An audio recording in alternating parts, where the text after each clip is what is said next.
My mentally unstable brother ambushed my husband and gave him a black eye. That's how I found out. He had discovered the disgusting secret my husband kept hidden from me for years. My twin brother has always been the wild card of our family. I remember being 16 when he tried to peer pressure me into stealing our parents' liquor and getting drunk together. I declined, and when I came back to the kitchen an hour later, I saw him stumbling all over the place, barely able to stand still. I fed him some bread and water and hoped this was a one-time moment of teenage rebellion, but it wasn't. He continued to drink himself dry, and it even got to the point where I noticed him bringing in a flask into school. I thought it would be easy to talk to him, that all I had to do was let him know he was acting like an R-word and would have no future, but it wasn't. That's when he threw his water bottle at me. It was hard, threatening. Nancy, get the EF out. So by the time he barely made it to graduation, he was a full-blown alcoholic. Coffee every morning that was 80% vodka, a few bottles of Budweiser every night that he kept under his bed. And I didn't even have to tell my parents, because he made it so obvious that they found out themselves. As my dad threw all his shut into a bin bag, Brian's whole stature changed. He went from having a boyish smirk on his face and pretending like he didn't care, to being filled with rage. I just stood frozen in the doorframe, wanting to see what was happening but not wanting to get hurt. Suddenly, Brian clocked him. "I'm so sorry," he immediately yelled, looking down at his hands like he was scared of what he was capable of. Tears were streaming down his face. My dad hugged him and promised that we were there for him, that he would pay for him to go to rehab. Fast forward 10 years, and Brian seemed like he got his life together. By this point, he had a daughter and wife. We were all extremely proud of him. Meanwhile, I had a husband that I loved. Luckily, his mom was an abusive alcoholic, so he was fully trained on how to deal with one. So when we went to my parents' house for Thanksgiving, everything was going smoothly at first. We honestly looked like the white picket fence family everyone always talks about. I was downstairs with my dad cooking up a steak when I heard a yell from upstairs. I sprinted so fast I almost tripped over, and that's when I saw Brian had given my husband a black eye right outside the bathroom door, just like the one he had given my dad all those years ago. "Get the F away from her," Brian yelled. A wave of shock ran through me, and I slapped Brian. My husband, being too nice to hit Brian back, settled for leaving with me. I didn't know what had happened, but I wasn't sticking around to find out, because if Brian had started drinking again, there was no way I'd allow my pregnant self to be anywhere near him. I expected everyone to be angry on my behalf, but from skimming the message notifications, it was clear everyone jumped on the hating my husband bandwagon. It felt like everyone had lost their minds, and I guess my husband noticed my discomfort, because he took my phone and told me to just relax for the evening. He even deleted all the texts I had received. He really seemed perfect. That's when things took a turn. The next day, I went to call Brian, mainly to encourage him to return to rehab. But as soon as the phone started ringing, my husband slapped it out of my hand. "Why the F are you talking to a man that assaulted me?" If I was any other woman or a younger version of myself, maybe his manipulation would have worked, but even I knew that slapping a phone out of my hand was crazy.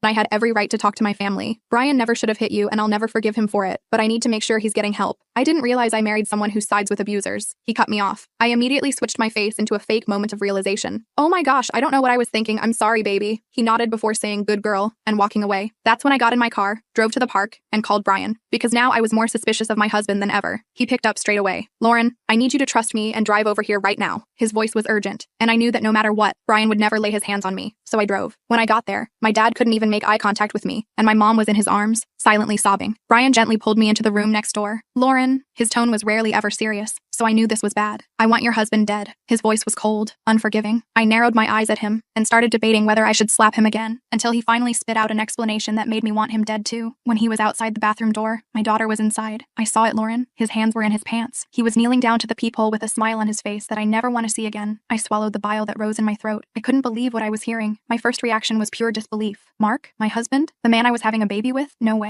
But the look on Brian's face was deadly serious. I'd seen him hammered. I'd seen him angry, but I'd never seen him like this. Cold and calculated. "Are you absolutely sure?" I asked, my voice barely above a whisper. "Maybe you misunderstood what you saw." Brian shook his head firmly. "I know what I saw, Lauren. I wish I didn't, but I do." I sat down on the couch, feeling like my legs might give out. My mom came in and sat beside me, putting her arm around my shoulders. She didn't say anything, just held me. My dad stayed in the doorway, his face ashen. "What do we do?" I finally asked. "Don't confront him," Brian said immediately. "Not yet. We need to be smart about this." I nodded slowly, trying to process everything. Part of me wanted to call Mark right away and scream at him, demand answers, but another part of me was terrified of what might happen if I did. I was pregnant with his child. I was vulnerable. "I need to go home and think," I said, standing up. "He'll get suspicious if I'm gone too long." My mom squeezed my hand. "You don't have to go back there, honey." But I knew I did. I needed to figure out if what Brian said was true, and if it was, I needed to protect myself and my baby. I drove home in a daze, rehearsing how I would act normal around Mark. When I got home, he was waiting for me in the living room, pacing back and forth. "Where were you?" he demanded. "Just driving around." I lied. I needed to clear my head after everything that happened. He seemed to accept this, but I noticed how his eyes followed me as I moved around the house. Had they always done that? Had I just never noticed before? That night, I couldn't sleep. I lay awake watching Mark's chest rise and fall, wondering who this man really was. The next morning, I called in sick to work. As soon as Mark left for his job, I started searching through our house. I didn't know what I was looking for exactly, but I knew I needed to find something. I checked his desk drawers first, then moved to his closet. Nothing seemed out of place. Then I remembered his laptop. Mark always kept it password protected, claiming it had sensitive work documents. I'd never questioned it before. I tried a few passwords I thought he might use. Nothing worked. I was about to give up when I remembered the flash drive he always kept on his keychain. He'd told me it was a backup for work, but maybe it had something else on it. I found his spare keys and removed the flash drive. When I plugged it into my own laptop, my hands were shaking so badly I could barely use the mouse. The drive opened to reveal a folder labeled Work Backups. Inside were dozens of subfolders with dates. I clicked on the most recent one. What I saw made me run to the bathroom and throw up. Pictures. So many pictures. Not just of Brian's daughter, but other children too. Neighborhood kids, kids from the park, all taken without anyone knowing. Some through windows, some at public places. None of them were naked, thank God, but they were clearly taken by someone with bad intentions. I closed the laptop and sat on the bathroom floor, crying. Brian was right. My husband was a monster, and I was carrying his child. I called Brian immediately. I found something, I said, my voice breaking. You were right. I'm coming over, he said without hesitation. 20 minutes later, Brian was at my house. I showed him what I'd found on the flash drive. His face hardened as he scrolled through the images. We need to go to the police, he said. I nodded, but then froze as I heard the garage door opening. Mark was home early. I panicked and quickly closed the laptop. Brian grabbed the flash drive and shoved it in his pocket just as Mark walked through the door. I tried to look normal, but my heart was pounding so hard I thought it might burst out of my chest. My hands were trembling,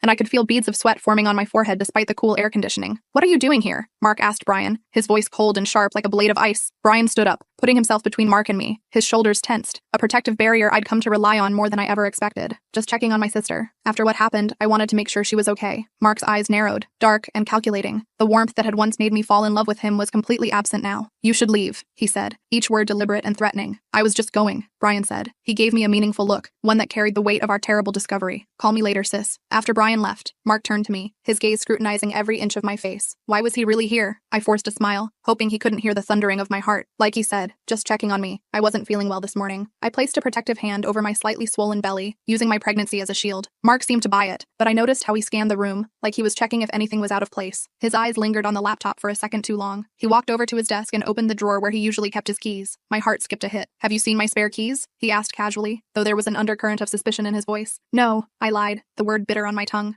Maybe check the kitchen? He nodded and went to look. I quickly texted Brian. He knows something's up. What do we do now? Brian replied immediately. Don't confront him. Act normal. We need more evidence before going to the police. More evidence? What we had was already damning. The images on that flash drive had made me physically ill. Children. So many children. In situations no child should ever be in. But I understood what Brian meant. We needed to be careful. Mark was smart, and if he suspected I knew anything, who knows what he might do. For the next few days, I played the role of the perfect wife. I cooked Mark's favorite meals, laughed at his jokes, and pretended everything was normal. I wore makeup to hide the dark circles under my eyes from sleepless nights. I made excuses about pregnancy fatigue when he wanted intimacy. But inside, I was dying. Every time he touched me, I had to fight the urge to recoil. Every time he talked about the baby, I felt sick thinking about what kind of father he would be. Meanwhile, Brian was busy gathering information. He called me when Mark was at work to update me. He'd spoken to some of our neighbors, asking casual questions about Mark. One mom, Jessica, mentioned that Mark had offered to babysit her 8-year-old daughter several times, which she thought was odd but nice. Another neighbor, Ryan, said Mark often volunteered to take photos at neighborhood events where kids were present. Ryan had even commented once that Mark seemed to focus his camera more on the children than the adults. We need to check his computer, Ryan said, his voice tight with urgency. The flash drive is probably just the tip of the iceberg. But Mark never left his laptop unattended. He took it to work with him every day, and when he was home, it was either with him or locked in his office. I needed to find a way to get access. I considered drugging his evening whiskey but feared what might happen if he caught me. My opportunity came a week later. Mark got a call from his boss asking him to come in on Saturday for an emergency meeting. He was annoyed but couldn't say no. As soon as he left, I called Brian, my fingers shaking as I dialed. He's gone for at least 3 hours, I said, but his office is locked and I don't have a key. I'll be right over, Brian replied,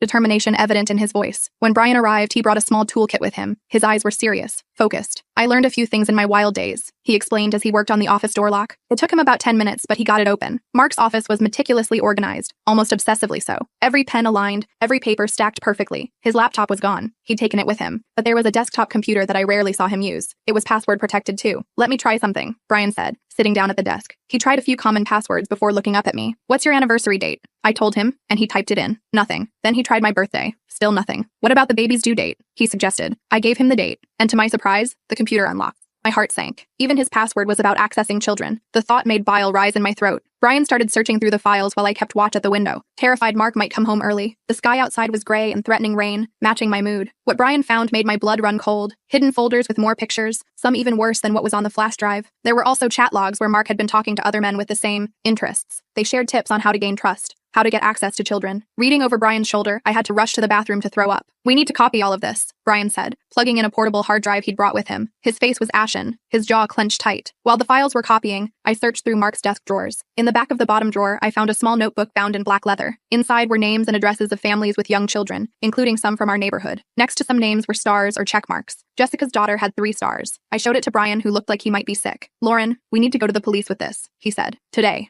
I nodded, but then froze as I heard a car door slam outside. I ran to the window and saw Mark walking up the driveway, his stride purposeful. The meeting must have ended early. He's back, I whispered urgently, panic clawing at my chest. Brian quickly unplugged the hard drive. The file transfer wasn't complete. We have to go now, he said, grabbing the notebook and shoving it into his pocket along with the hard drive. We rushed out of the office, locking the door behind us. Brian barely had time to hide in the guest bathroom before Mark walked in the front door. I stood in the hallway trying to look casual, though my heart was racing so fast I felt lightheaded. Meeting got canceled, Mark announced. Then he looked at me suspiciously. Why are you so flushed? Just doing some cleaning, I said, gesturing to the duster I'd grabbed from the hall closet. The pregnancy makes me overheat easily. I fanned myself for effect, praying he wouldn't notice how my hands trembled. Mark seemed to accept this and went to the kitchen for a drink. I texted Brian, stay hidden. I'll create a distraction so you can leave. I went to the kitchen and deliberately dropped a glass on the floor. As it shattered, I called out, oh no, Mark, can you help me clean this up? I don't want to cut myself. While Mark was busy with the glass, carefully picking up each shard, Brian slipped out the front door. I breathed a sigh of relief, but my heart was still racing. We had evidence now, but not everything, and Mark was getting suspicious. I could see it in the way his eyes followed me, the way he checked his office door twice that evening. That night, Mark was unusually attentive. He insisted on making dinner, massaged my feet, and kept asking if I was feeling okay. On the surface, it seemed sweet, but there was something off about it. His eyes were too watchful, his questions too probing. His touch lingered too long, as if he was trying to reclaim ownership. When we went to bed, I pretended to fall asleep quickly, but I lay awake for hours, listening to Mark's breathing, wondering if he knew what Brian and I had discovered. The moonlight cast eerie shadows across our bedroom, making ordinary objects look sinister. Around 2 a.m., I felt him get out of bed. Through barely open eyes, I watched him go to his office. He was in there for almost an hour before coming back to bed.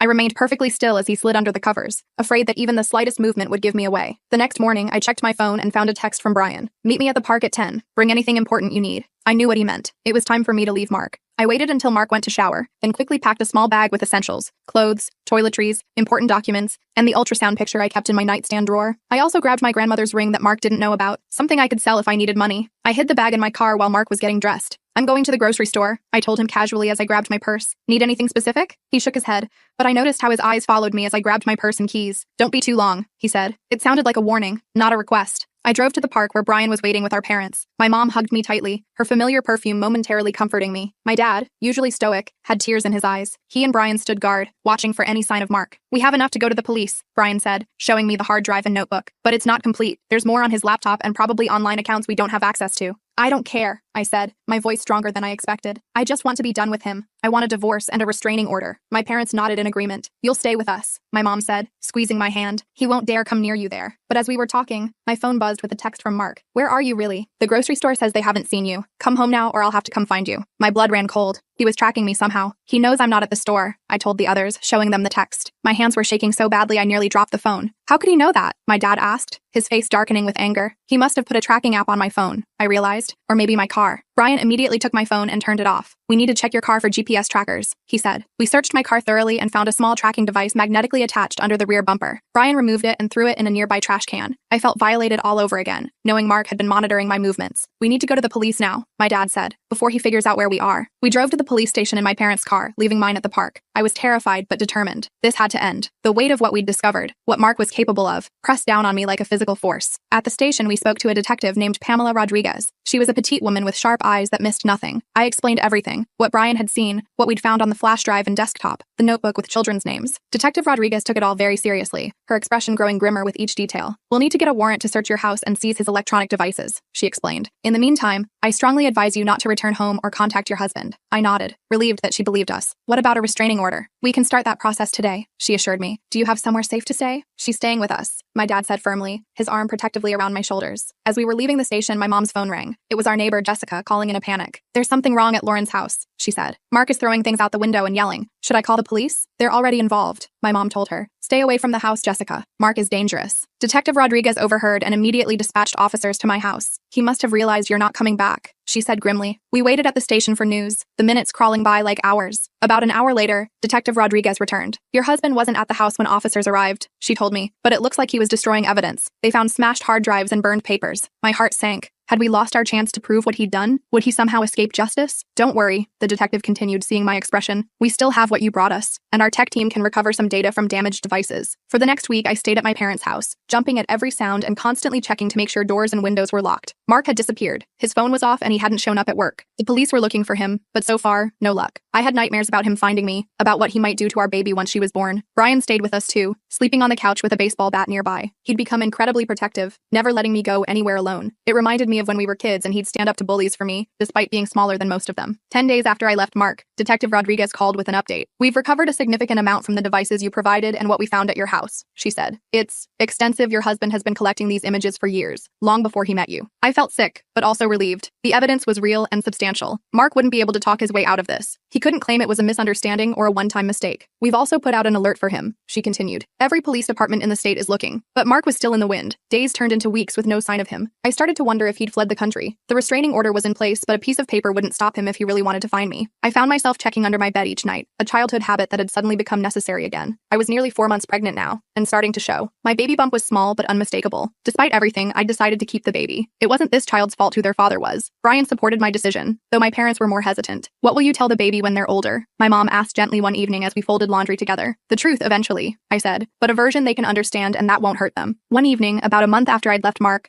I was helping my mom with dinner when the doorbell rang. Brian went to answer it, baseball bat in hand. I heard voices, then Brian called for me. At the door was Ryan, our neighbor from across the street. His normally cheerful face was drawn with concern. I think I saw Mark, he said without preamble. He was sitting in a car down the block from your house. When I walked toward him to check, he drove away. My heart started racing. When was this? About an hour ago, Ryan said. I called the police, but by the time they got there, he was gone. We thanked Ryan for the warning and immediately called Detective Rodriguez. She promised to increase patrols in our neighborhood and reminded us not to approach Mark if we saw him. That night, none of us slept well. Every noise made me jump. The house settling, the wind in the trees, a car passing by. Around 3 a.m., I got up to use the bathroom and noticed a light on downstairs. I found Brian sitting at the kitchen table staring at his phone. Can't sleep? I asked, sitting across from him. He shook his head. I keep thinking about what I'd do if I saw Mark right now. Don't, I said firmly. He's not worth throwing your life away for. Brian looked up at me, his eyes tired but determined. I'd do anything to protect you and that baby, Lauren. Anything. The next day, I had a doctor's appointment for an ultrasound. Brian insisted on coming with me, along with my mom. We were extra cautious, checking for anyone following us and parking close to the entrance. The appointment went well. The baby was healthy, growing right on schedule, and we even found out I was having a girl. Despite everything, I felt a moment of pure joy seeing my daughter on the screen, her tiny hands and feet, the flutter of her heart. It was miraculous. My mom cried, and even Brian got a bit misty-eyed. As we were leaving the hospital, I spotted a familiar car in the parking lot. My heart stopped. That's Mark's car, I whispered to Brian, pointing discreetly. Brian immediately put himself between me and the car, while my mom called Detective Rodriguez. Get back inside, Brian urged, guiding us toward the hospital entrance. But before we could reach it, Mark stepped out from behind a column. He looked terrible, unshaven, clothes rumpled, eyes wild with a desperate intensity that frightened me. Lauren, he called out. I just want to talk. Stay back, Brian warned, stepping forward. The police are on their way. Mark ignored him, his eyes fixed on me. You've ruined everything, he said, his voice eerily calm. I lost my job, my reputation, all because you couldn't mind your own business. You ruined everything yourself, I replied, finding courage I didn't know I had. What you did, what you were going to do, it's unforgivable. Mark's face twisted with anger. You have no idea what I'm capable of, he threatened, taking a step toward us. Brian moved forward to block him. Neither do you, he said coldly. For a tense moment, they stared each other down. Then we heard sirens in the distance. Mark's eyes darted around, calculating. With one last venomous look at me, he turned and ran toward his car. Let him go, I told Brian, who looked ready to chase after him. The police will find him. And they did. Mark only made it about 5 miles before a police roadblock stopped him. He was arrested without incident, though Detective Rodriguez told me later that they found a knife and rope in his car. I tried not to think about what he might have been planning. In the weeks that followed, more evidence came to light. The police found that Mark had been part of an online network of men who shared similar interests. Some of his friends were also arrested. The case against him was airtight. I filed for divorce immediately, citing the criminal charges and requesting that Mark have no rights to our daughter. The judge agreed without hesitation. I changed my name back to my maiden name, wanting nothing to do with Mark's identity anymore. As my pregnancy progressed, I slowly started to heal. Brian was my rock through all of it, attending every doctor's appointment and helping me set up a nursery in my parents' house. He'd been sober for over 10 years now, and watching him support me through this crisis made me realize how far he'd come from that troubled teenager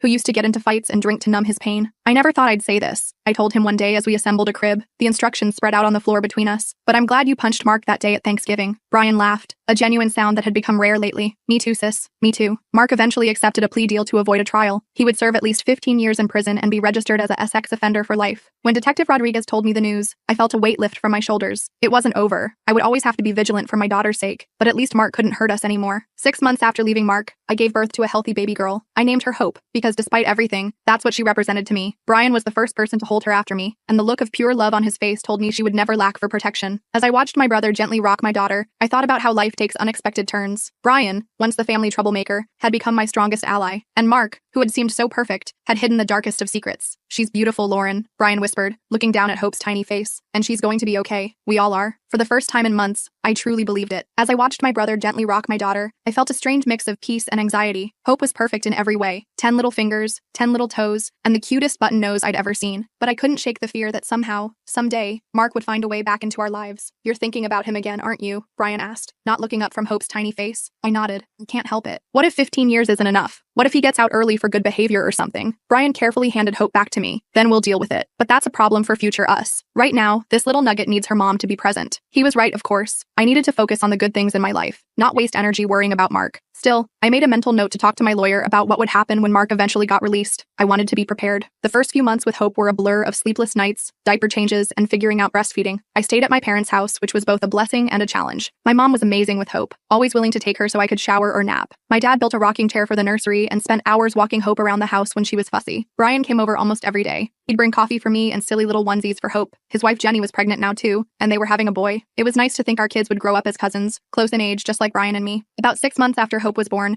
I started looking for my own place. As much as I appreciated my parents, I needed some independence. Brian helped me find a small 2-bedroom house just a few blocks from my parents. It needed some work, but the price was right, and the neighborhood was safe. "You sure you want to do this?" Brian asked as we painted the living room a soft yellow. "Mom and Dad love having you there." "I know," I said, carefully edging around the window trim, "but I need to stand on my own 2 feet. Plus, I think Dad's about to lose his mind if he has to watch one more episode of that baby show Hope likes." Brian laughed. "Fair enough. But I'm installing security cameras before you move in. Non-negotiable." I didn't argue. The truth was, I wanted those cameras. Even though Mark was locked up tight, I still sometimes woke up in the middle of the night, heart racing, convinced I'd heard someone trying to get in. My therapist called it hypervigilance, a normal response to trauma. Knowing the house was secure would help me sleep better. The day I moved in, my whole family showed up to help. My dad and Brian handled the furniture while my mom organized the kitchen. Jenny set up Hope's nursery, arranging stuffed animals and hanging the mobile Brian had bought. By evening, the place actually felt like home. That night, after everyone left and Hope was asleep in her crib, I sat on my new couch and looked around. For the first time in over a year, I felt like I was moving forward instead of just reacting to the next crisis. I still had bad days when I'd remember something about Mark and wonder how I could have been so blind, but those days were getting less frequent. A few weeks after moving in, I got a call from Detective Rodriguez. My heart immediately started racing. Had Mark somehow escaped? Was he coming for us? "Don't worry, he's still locked up tight," she said, seeming to read my mind. "I'm actually calling about something else. We found some additional evidence on one of Mark's cloud accounts. There are some files I think you should know about." I met her at the police station the next day. My mom watched Hope so I could focus on whatever Rodriguez needed to show me. I wasn't prepared for what she had. "These are files Mark kept about you," she explained, sliding a folder across the table. "It appears he was planning your relationship from the beginning." I opened the folder with shaking hands. Inside were printouts of social media posts I'd made years ago, before I even met Mark. There were notes about my likes and dislikes, my schedule, even a list of my friends. It was like reading a stalker's handbook, except the stalker had become my husband. "He targeted me?" I asked, though I already knew the answer. Rodriguez nodded. "It looks that way. He created a profile of you, figured out where you'd be likely to meet someone, and then orchestrated what seemed like a chance encounter." I thought back to how Mark and I met, at a coffee shop I frequented. He'd bumped into me, spilling my drink, and insisted on buying me a new one. It had seemed so random, so romantic. Now I knew it was calculated. "Why are you showing me this?" I asked, closing the folder. I couldn't bear to look at it anymore. "2 reasons, Rodriguez said. "First, it strengthens our case if he ever appeals his sentence. Second, I thought you deserved to know the truth. This wasn't your fault, Lauren. You couldn't have known." I nodded, but the knowledge still stung. I'd been chosen, studied, and manipulated by a predator, and I'd fallen for it completely. When I told Brian about the files, he was furious. "That sick bastard," he muttered, pacing around my kitchen. "I should have hit him harder when I had the chance." "It wouldn't have changed anything," I said, watching Hope play with her toys on the floor. "And you might have ended up in jail instead of him." Brian stopped pacing and sat down next to me. "You know what's messed up? Part of me is glad this happened." I stared at him. "What?" "Not the Mark being a monster part," he clarified quickly. "But if you hadn't married him, you wouldn't have Hope, and she's pretty awesome." I looked at my daughter, happily banging blocks together on the floor. Brian was right. As terrible as the situation with Mark had been, it had given me hope, and I couldn't regret that. As Hope's first birthday approached, I started feeling more like myself again. I'd gone back to work part-time at the accounting firm where I'd been before my pregnancy. My boss was understanding about my situation and let me work flexible hours. I'd even gone on a couple of casual dates, though nothing serious. I wasn't ready for that yet. The birthday party was small, just family and a couple of friends. Hope was more interested in the wrapping paper than the presents, of course. She'd started walking a few weeks earlier and spent the party toddling from person to person,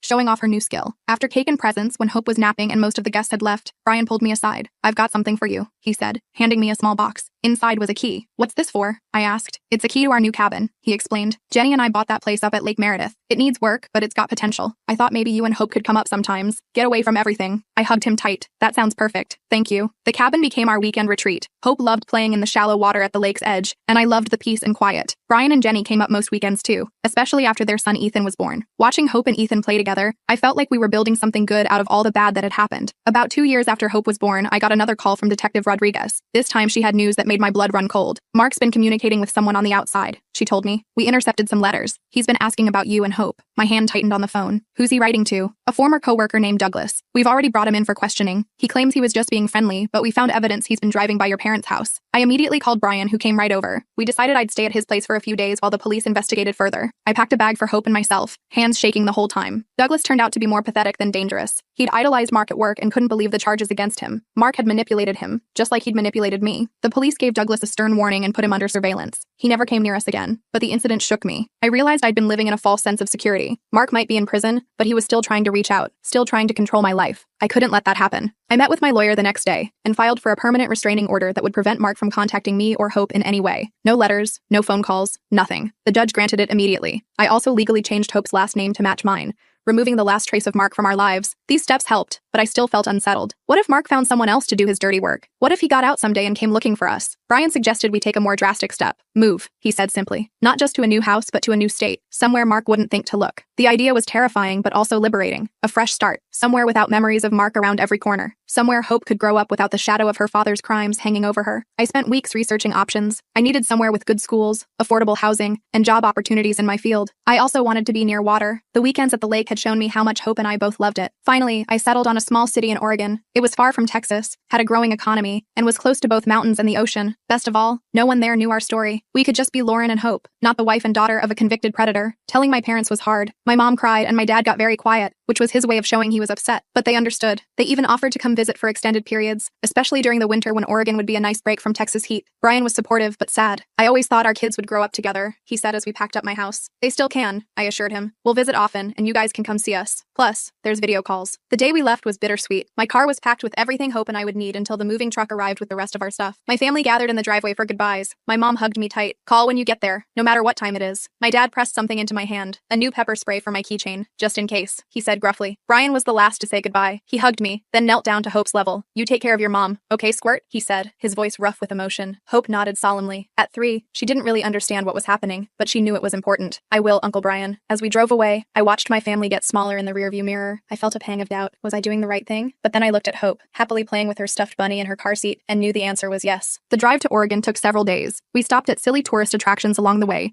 took pictures at state lines, and stayed in hotels with swimming pools. It felt like an adventure rather than an escape. Our new house was small but perfect. A blue cottage with a fenced yard and a view of mountains in the distance. The neighbors brought over cookies to welcome us, and Hope quickly made friends with the kids next door. I found a job at a local accounting firm, and Hope started preschool. We settled into a routine that felt normal, even happy. I still had security cameras installed and checked the locks twice every night, but those habits felt like prudent caution rather than paralyzing fear. 3 years after our move, I met someone. His name was Joseph, and he was Hope's soccer coach. He was patient and kind, never pushing for more than I was ready to give. When I finally told him about Mark, he listened without judgment, then simply said, "Thank you for trusting me with that." We took things slowly, very slowly. It was almost a year before I let him meet Hope as anything other than her coach. Another 6 months before I let him stay the night. But Joseph never complained. He understood why trust was so difficult for me. On Hope's 7th birthday, Joseph proposed. Not to me, both of us. He got down on one knee in our living room and asked Hope if it would be okay if he married her mom and became her dad. Hope, who had grown to adore him, launched herself into his arms with an enthusiastic yes. Then he turned to me with the ring. I said yes too. We got married in a small ceremony by the ocean. Brian was Joseph's best man, and Hope was my maid of honor. My parents beamed from the front row. As we said our vows, I felt the last pieces of my heart that Mark had damaged finally heal. Life isn't perfect. I still have nightmares sometimes. I still worry about the day Mark will be released, even though it's years away. But those fears no longer control me. I've built a life that's strong enough to withstand them. Hope knows a simplified version of the truth about her biological father, that he did bad things and had to go to prison. Someday, when she's older, I'll tell her more. But for now, she's just a normal kid with friends and hobbies and a stepdad who adores her. As for Brian and me, we're closer than ever despite the distance. We talk almost every day, and our families spend holidays together, alternating between Oregon and Texas. His son Ethan and Hope are thick as thieves, just like Brian and I were at their age.